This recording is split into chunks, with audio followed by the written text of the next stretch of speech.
اسی طرح ہمیں رسول اللہ صلی اللہ علیہ وسلم کی اطاعت کا حکم دیا گیا، یہاں تک کہا گیا کہ رسول کی اطاعت دراصل اللہ ہی کی اطاعت ہے۔ وَمَن يُطِعِ الرَّسُولَ فَقَدْ أَطَاعَ اللَّهَ، جو رسول کی فرما برداری کرے تو بے شک اس نے اللہ کی فرما برداری کی۔ اور پھر اطاعت کرنا ایمان کی علامت ہے۔ وَأَطِيعُوا اللَّهَ وَرَسُولَهُ إِن كُنتُم مُؤْمِنِينَ، اور اللہ اور اس کے رسول کا حکم مانو اگر تم مومن ہو۔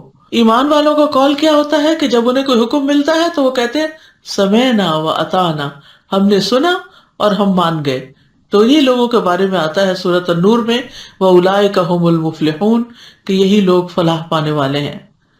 اور یاد رکھیے کہ ایسا نہیں کہ ہمیں کوئی چوائس ہے کہ تم مانتے ہو تو مانو، نہیں تو نہیں۔ اگر کوئی شخص اللہ کا حکم آنے کے بعد نہیں مانتا تو وہاں بھی اللہ کی نافرمانی کا ارتکاب کرتا ہے، اور ایسا کرنا انسان کے حق میں بہت ہی نقصان دہ ہے۔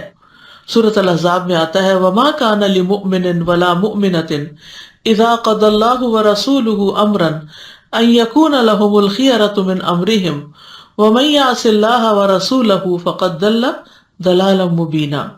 کسی مومن مرد اور عورت کو یہ حق نہیں کہ جب اللہ اور اس کا رسول کسی کام کا فیصلہ کر دے تو ان کے لیے اپنے معاملے میں کچھ اختیار باقی رہ جائے، اور جو اللہ اور اس کے رسول کی نافرمانی کرے تو یقیناً وہ سری گمراہی میں جا پڑا۔